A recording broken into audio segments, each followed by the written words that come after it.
जय हिंद दोस्तों। आज हम लोग पढ़ेंगे बौद्ध धर्म के बारे में और बौद्ध धर्म से जितने भी ऑब्जेक्टिव क्वेश्चन बनेंगे, जो क्वेश्चन हमेशा पूछा गया है, जो भी एग्जाम हो, वह सभी क्वेश्चन इस वीडियो में कवर करेंगे। इसलिए वीडियो को अंत तक बने रहें। पढ़ाने से पहले मैं ये आपसे कहना चाहता हूँ कि मंजिल का मिलना आसान नहीं, मंजिल का मिलना आसान नहीं।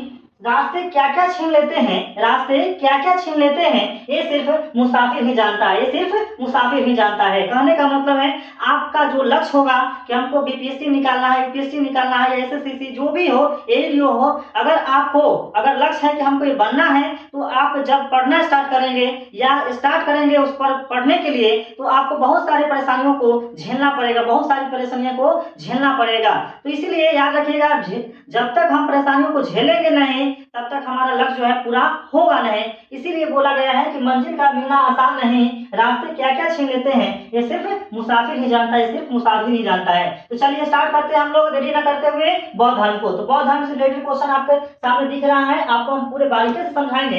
यहाँ पर देखिए बौद्ध धर्म, यहाँ दिख रहा है बौद्ध धर्म। बौद्ध धर्म के संस्थापक गौतम बुद्ध, इन्हें एशिया का ज्योतिपुंज कहा जाता है। याद रखिए, एशिया का ज्योतिपुंज है किन्हें कहा जाता है, तो गौतम बुद्ध को कहा जाता है। किन्हें कहा जाता है, गौतम बुद्ध को कहा जाता है। ठीक है, चलिए क्वेश्चन अगला देखते हैं। गौतम बुद्ध का जन्म 563 ईसा पूर्व में हुआ था, यानी गौतम बुद्ध का जन्म जो है 563 ईसा पूर्व में हुआ था, और इन्हें जो एशिया का ज्योतिपुंज कहा जाता है। देखिए पूर्व में हुआ, कपिल वस्तु के लुम्बिनी नामक स्थान पर हुआ था, यानी इनका जन्म जो हुआ था 563 ईस्वी में हुआ था, ईसा पूर्व में हुआ था। और कहाँ हुआ था, तो कपिल वस्तु के लुम्बिनी नामक स्थान पर हुआ था। और याद रखिए कपिल वस्तु के लुम्बिनी जो है ये गांव, ये कहाँ है, तो याद रखिएगा नेपाल में है। कहाँ पर है, नेपाल में है। चलिए याद हो गया यहाँ पर, इनका जन्म जो हुआ था 563 ईसा पूर्व में हुआ था, और कपिल वस्तु के लुम्बिनी में हुआ था, ये जो है नेपाल में है। यहाँ देखिए इनके पिता का नाम जो था, गौतम बुद्ध के पिता का नाम जो था वो क्या था, सुद्धोधन था। क्या था, सुद्धोधन।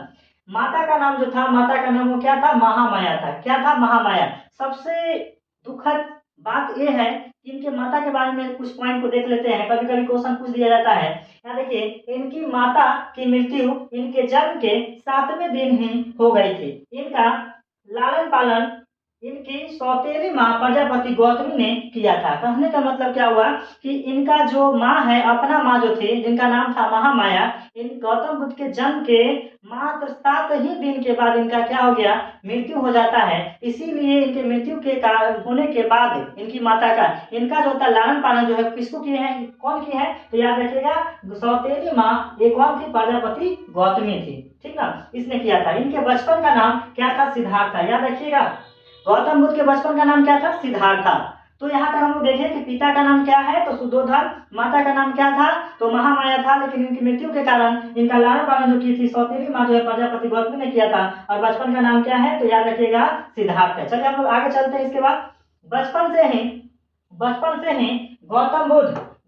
ही गौतम बुद्ध का मन आध्यात्मिक की ओर था। इसीलिए इनके पिता ने इनका विवाह 16 वर्ष, याद रखिएगा 16 वर्ष की अवस्था में यशोधरा के साथ कर दिया गया। इनके पुत्र का नाम राहुल था। याद रखिए, जब याद ये बात तो है 16 वर्ष की उम्र में इनका शादी कर दिया गया था। इसके पीछे का रीजन क्या है, तो देखिएगा इसमें गौतम बुद्ध का जब जन्म हुआ था तो उस समय बहुत सारा ऋषि मुनि लोग आए। उसमें एक ऋषि थे जो बहुत ही ज्ञानी थे, जो कहते थे वो सही होता था। उन्होंने शुरू में ही भविष्यवाणी कर दिया था कि ये जो बालक है, गौतम बुद्ध जब जन्म लिए थे उस समय बोले थे ये जो बालक है ये आगे चलकर क्या बनेगा, तो याद रखिएगा ये आध्यात्मिक मार्ग को अपनाएगा, इसको मोह माया से कोई मतलब नहीं रहेगा।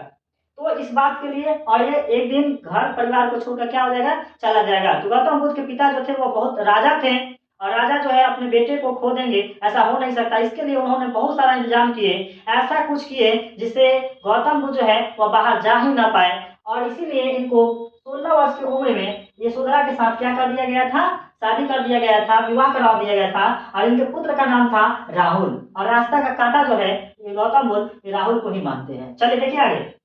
अपने साम्राज्य में भ्रमण के दौरान उन्होंने व्यक्ति जीवन की 4 अवस्था को देखा, जिसके बाद उनके मन में वैराग उत्पन्न हो गया। कहने का मतलब है हमेशा जब से ऋषि ने इन पर जब देखे हैं कि ये जो है अपना घर परिवार को छोड़कर मोह माया से दूर हो जाएगा, ये सन्यासी हो जाएगा और दुनिया को क्या करे, अंधकार से दूर करेगा।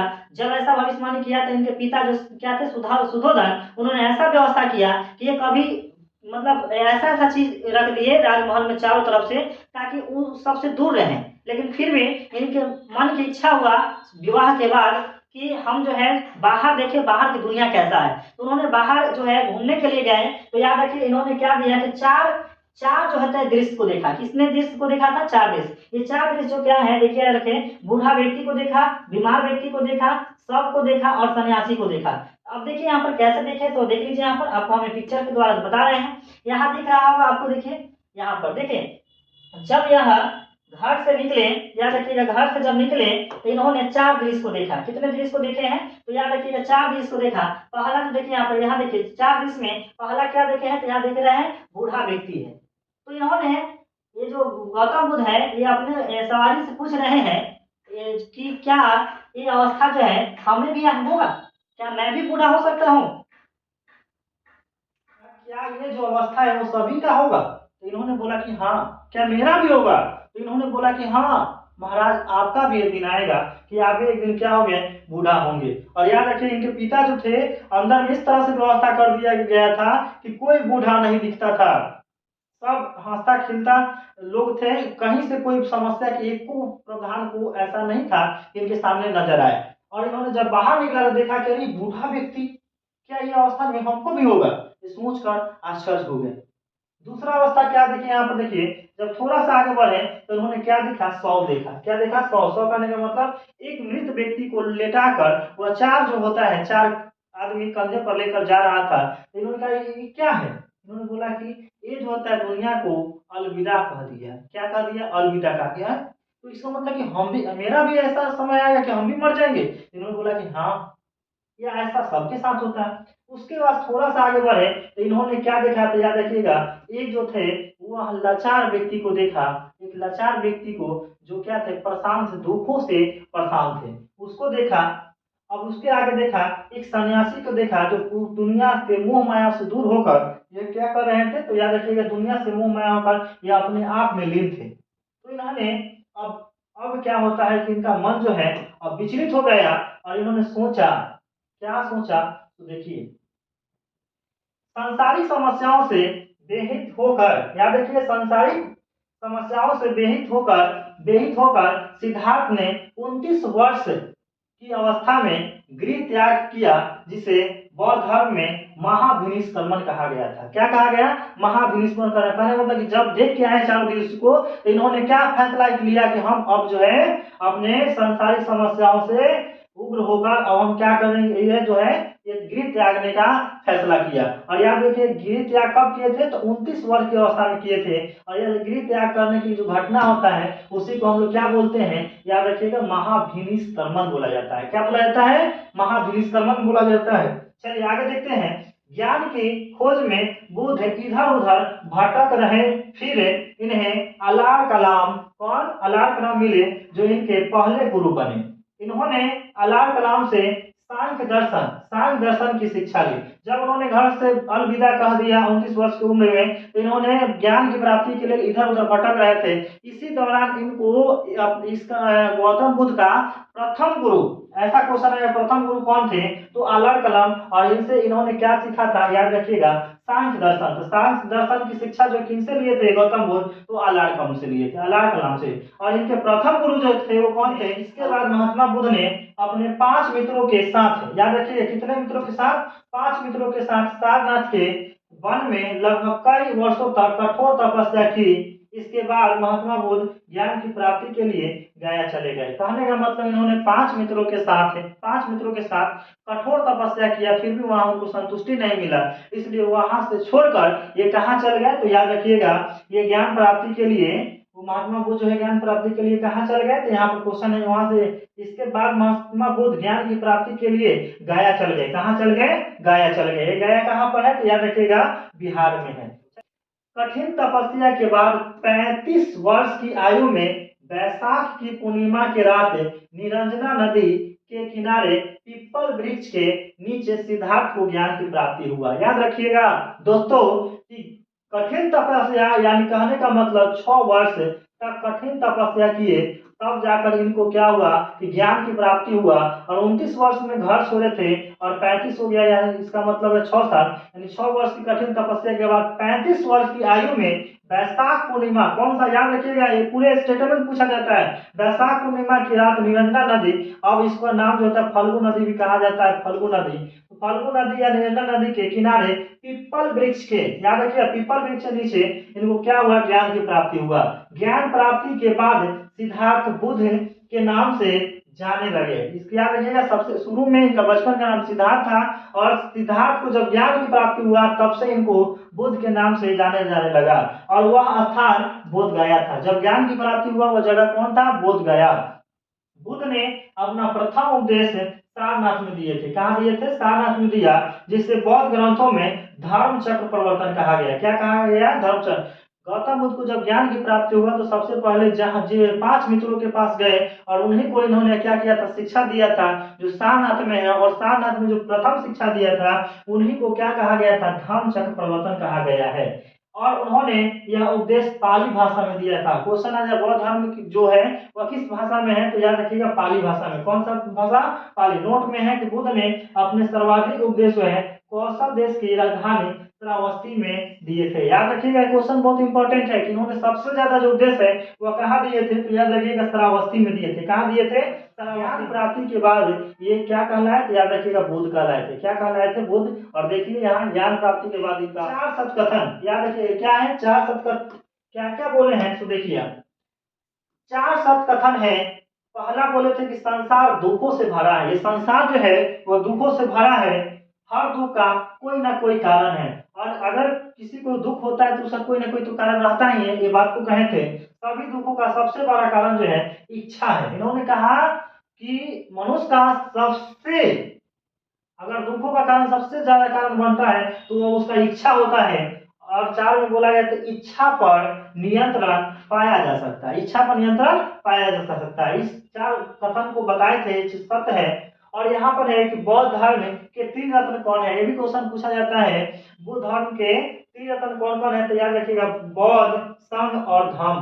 क्या है, बौद्ध, संघ और धम्म। बौद्ध, संघ और धम्म ये त्रिरत्न होता है। महात्मा बुद्ध के प्रमुख अनुयायी थे बिंबिसार, प्रसेनजीत, उदयन। बुद्ध के अनुयायी 2 भागों में विभाजित हो गए। याद रखिएगा बहुत बड़े बड़े राजा हैं। कौन कौन, बिंबिसार, प्रसेनजीत और उदयन, जो इनके क्या थे, अनुयायी थे। बुद्ध के अनुयायी जो थे 2 भाग में बटा था। एक था भिक्षुक और दूसरा क्या था, उपासक था। यहाँ दिख रहा होगा बोर्ड पर। भिक्षुक जो थे ये बौद्ध धर्म का प्रचार करने के लिए संन्यास ग्रहण किया। मतलब भिक्षुक होते हैं वो क्या करते थे, वो बौद्ध धर्म का प्रचार प्रसार करने के लिए वह सन्यासी ग्रहण करते थे। इसके बाद जो उपासक थे वह गृहस्थ जीवन व्यतीत करते हुए बौद्ध धर्म को अपनाया। ठीक है, अब देखिए बौद्ध संघ में सम्मिलित होने के लिए न्यूनतम आयु सीमा जो है वह 15 वर्ष बताया गया है। कितना, अगर बौद्ध धर्म में अगर किसी को शामिल होना होता था तो उसका उम्र जो है, आयु सीमा जो है वह 15 वर्ष होना चाहिए था। कितना होना चाहिए, 15 वर्ष होना चाहिए। चलिए आगे देखते हैं हम लोग। यहाँ बुद्ध के जीवन से संबंधित बौद्ध धर्म के प्रतीक, ये भी क्वेश्चन बार बार एग्जाम में पूछे जाते हैं कि जन्म जब हुआ था तो जन्म के समय में याद रखिए क्या है चिन्ह इसका, तो जन्म के समय का प्रतीक जो था वो कमल एवं साढ़ था। क्या था, कमल और साढ़। गृह त्याग किए थे उस समय क्या था, घोड़ा। क्या था, घोड़ा। गृह त्याग का जो प्रतीक है वो क्या है, घोड़ा। ज्ञान प्राप्ति का प्रतीक क्या है, तो याद रखिएगा पीपल। ठीक है, बोधि वृक्ष।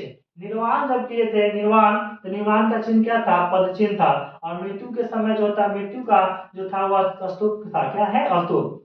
याद रखिएगा 80 वर्ष की अवस्था में 483 ईसा पूर्व में कुशीनगर में बुद्ध का निधन हुआ, जिसे बौद्ध धर्म में महापरिनिर्वाण कहा गया। क्या कहा गया, महापरिनिर्वाण कहा गया। यानी 80 वर्ष की उम्र में 483 ईसा पूर्व में इनका निधन हो गया, और निधन जो हुआ इसी को महापरिनिर्वाण कहा गया। कहा जाता है कि कुशीनगर में, याद रखिएगा यहाँ पर एक चुन नाम के एक व्यक्ति थे जिन्होंने क्या था कि शुक्र जो बोला जाता है शुक्र करके उसका मीट खिला दिया, जिस कारण से इनको एक बीमारी हो गया, जिस कारण से इनका क्या हो गया, मृत्यु हो गया था। चलिए, निधन के पश्चात बुद्ध के अस्थि अवशेषों को भारत के 8 जगहों, याद रखिए 8 जगहों पर स्थापित कर स्तूपों का निर्माण करवाया गया, जिसमें सबसे बड़ा स्तूप जो है वो क्या था, सांची का स्तूप था। सबने बनवाया था, तो याद रखिएगा अशोक ने बनवाया था। किसने बनाया था? तो अशोक ने सांची का स्तूप का निर्माण करवाया था। चलिए अब नेक्स्ट क्वेश्चन है, नेक्स्ट हम लोग देखेंगे कि नेक्स्ट क्या है। तो नेक्स्ट ये भी क्वेश्चन आपसे पूछा जाता है कि बुद्ध की मृत्यु के बाद बौद्ध धर्म के प्रचार प्रसार के लिए 4 बौद्ध संगतियों का आयोजन किया गया था। कितने? 4। हम याद करा देते हैं आपको, कितने? 4। 483 100 वर्ष पर होता था। 483, 383 और 250 ईस्वी और प्रथम शताब्दी। यहाँ पर देखा गया प्रथम संगति जो हुआ था, प्रथम जो हुआ था वो 483 ईस्वी में हुआ था। कब हुआ था? प्रथम जो है 483 ईस्वी में हुआ था, द्वितीय 383 और तृतीय 255 में, और यहाँ पर चतुर्थ जो है वह प्रथम शताब्दी में हुआ था। और प्रथम बौद्ध संगति हुआ था वह कौन सा स्थान था? याद रखिएगा राजगीर था। और उस समय के जो राजा थे वो अजातशत्रु थे। और पुरोहित कौन थे? तो पुरोहित भी क्वेश्चन पूछा जाता है, महाकश्यप। ये बहुत ही इंपॉर्टेंट क्वेश्चन है। द्वितीय बौद्ध संगति जो हुआ था वो वैशाली में हुआ था। और इस समय के जो राजा थे वो कौन थे? कांशोक। और इसका पुरोहित जो थे कौन थे? शावक मणि थे, शावकामी थे। और तृतीय बौद्ध संगति जो 255 ईसा पूर्व में हुआ था, उस समय जो था बिफोर क्राइस्ट लिखा गया, मतलब ईसा पूर्व में। ये जो हुआ था कब हुआ था? कहाँ हुआ था? पाटलिपुत्र में। उस समय राजा थे वो अशोक थे, और इस समय के जो पुरोहित थे वो मोगली पुत्र तिस्य थे। यहाँ पर देखिए चतुर्थ में है, चतुर्थ बौद्ध संगति जो हुआ था प्रथम शताब्दी में हुआ था। ये कहाँ हुआ था? कुंडलवन। और कुंडलवन कहाँ है? तो याद रखिएगा कश्मीर में है। इस समय के जो राजा थे वो कनिष्क थे, और इसके जो पुरोहित थे वो वसुमित्र थे जो अध्यक्ष थे। याद रखिए आपसे ये भी क्वेश्चन यहाँ पर पूछा जाता है, इंपॉर्टेंट क्वेश्चन है। द्वितीय अशोक के नाम से किनको जाना जाता है? द्वितीय अशोक, अगर आपको पता है तो आप कमेंट बताइए कि इन्हीं को कहा जाता है द्वितीय अशोक। चलिए क्वेश्चन देखते हैं नेक्स्ट की तरफ। नेक्स्ट क्वेश्चन क्या है? तो नेक्स्ट जो है इससे रिलेटेड क्वेश्चन सब हम देखेंगे इस वीडियो में। जितने भी पॉइंट है वो सबको कवर करेंगे, इसलिए आप वीडियो में लास्ट तक जुड़े रहें। अगर लास्ट तक जुड़े रहते हैं तो आपको बहुत ही बेहतरीन क्वेश्चन जो सभी एग्जामों में पूछा गया है वह सब क्वेश्चन आपको हम प्रोवाइड कराएंगे और दिखाएंगे कि आखिर कौन कौन से एग्जाम में कितने बार क्वेश्चन पूछा गया है। तो चलिए चौथी बौद्ध संगति के बारे में हम लोग पढ़ लेते हैं। चौथी बौद्ध संगति जो हुआ था, चौथी बौद्ध संगति के बाद बौद्ध धर्म जो होते हैं 2 भागों में बट गया। चौथी बौद्ध संगति कब हुआ था? तो याद रखिए प्रथम शताब्दी में हुआ था। कुंडलवन कश्मीर में हुआ था, जिसके राजा जो थे वह कनिष्क थे, और पुरोहित कौन थे? तो याद रखिएगा अश्वघोष थे। इसके बारे में हम लोग देखे थे, अश्वघोष थे या दूसरा थे, आप बताइए कमेंट में। यहाँ देख लीजिए तो अश्वघोष ही थे। चलिए अब क्वेश्चन देखते हैं नेक्स्ट की तरफ। तो अब उसी समय जब चतुर्थ बौद्ध संगति हुआ तो उसके बाद जो था बौद्ध धर्म 2 भागों में विभाजित हो गया। कितने भागों में? 2 भागों में विभाजित हो गया। वह क्या नाम था? एक तो था हिनायन और दूसरा का नाम महायान था। हिनायन क्या था? तो हिनायन में था ये बौद्ध धर्म का प्राचीन रूप था। ठीक है, यह कठोर मार्ग है, इसके द्वारा कम लोग निर्वाण की प्राप्ति कर सकते हैं। यह बुद्ध के अलौकिक गुण वाला समान पुरुष 2 भागों में बांटा गया था, हिनायन और क्या है? महायान था। अब इसके बाद हम लोग देखते हैं कि बौद्ध धर्म देख लिए थे कि बौद्ध धर्म का प्राचीन रूप जो है हिनायन था। एक कठोर